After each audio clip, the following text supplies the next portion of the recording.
as domestic violence allegations emerge against mayoral candidate Greg Brockhouse.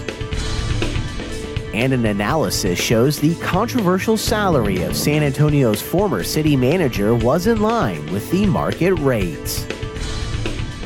This is your Express Briefing podcast for Friday, March 22nd. Subscribe to this and other free content at expressnews.com/podcasts. And get each day's top news and sports headlines delivered to your inbox at expressnews.com/newsletters. Twice in the last 13 years, police were dispatched to the home of mayoral candidate Greg Brockhouse in response to allegations of domestic violence. Brockhouse was not charged in either incident, and now a city councilman. He's running to unseat Mayor Ron Nierenberg in the May 4th election. According to a police report, in the most recent case on December 23, 2009 at around 11:55 p.m., Brockhouse's wife, Annalisa, called police alleging he had grabbed her, thrown her to the ground, and tried to hit her. She told police she was arguing with Brockhouse that night at their home on the far west side because, quote, he had recently lost his job and had been drinking a lot, noting that Brockhouse relented only when their children came into the room and told him to get off her. Brockhouse was not at the house when police arrived, and his wife had no visible injuries. Asked for comment, in his own words Thursday, Brockhouse said, quote, I don't remember that at all. I don't recall any of that. I'll have to talk to her about it. Annalisa is Brockhouse's third wife. In a recent campaign flyer supporting his mayoral bid, she praised him as an exemplary husband and father, noting that in times of happiness and also in times of struggle and life's challenges, Greg has put his family first and has always been a man of his word. Records show the earlier allegation of domestic violence involved Brockhouse's second wife, Christine Rivera, at around 10:15 p.m. on April 29, 2006, when Rivera called 911. Brockhouse had moved out of their Northwest Side home and had returned to retrieve some of his belongings, and Rivera and her then-boyfriend, who were out at the time, encountered Brockhouse when they returned home, with Rivera telling a 911 dispatcher that her estranged husband was causing a disturbance. When police arrived, she alleged that Brockhouse had pushed her and that she was afraid of what he might do.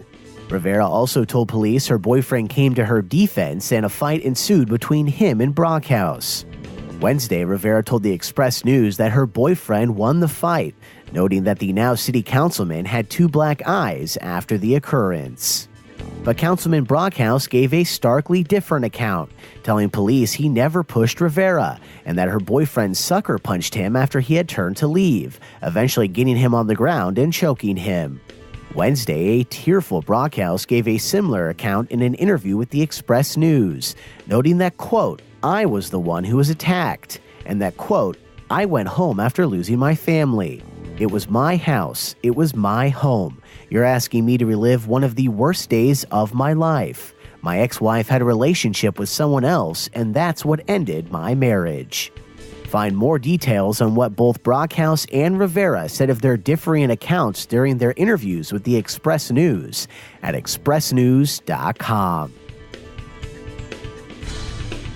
And Wednesday, a consultant told the San Antonio City Council's Governance Committee that former city manager Cheryl Sculley's hotly debated salary was in line with the market average for similar roles, coming in at only 5% above the average of 9 peer cities, including Dallas and Phoenix. Along with figures pulled from 3 published databases and 9 organizations the city itself suggested had positions similar to the city manager's role. But when Sculley's $475,000 salary was compared only with the city managers in peer cities, her compensation was about 55% above average, with the next highest city manager salary coming in at slightly more than $367,000 in the city of Dallas. Last year, Sculley's pay came to dominate San Antonio politics when the firefighters union pushed a set of charter amendments targeting City Hall. Proposition B received the most support from voters and set pay and tenure limits for Sculley's successors at 10 times the lowest paid city employee. That means Eric Walsh, who assumed the role on March 1st, makes a base salary of $312,000. Mayor Ron Nierenberg has long argued the proposition would hamper the city's ability to hire the best staff, and now says the consultant's report vindicates that argument, noting that the only reason San Antonio has a city manager of the quality of Eric Walsh under these conditions is because he is now the city manager of his hometown, and that Walsh would have had many other options elsewhere. When asked if he would have pursued opportunities elsewhere if he wasn't from San Antonio, Wednesday City Manager Walsh noted that while the position is a career achievement from a professional standpoint, he doesn't know what he would have done. And that's your daily San Antonio Express briefing for Friday, March 22nd. Subscribe to this and other free content at expressnews.com/podcasts.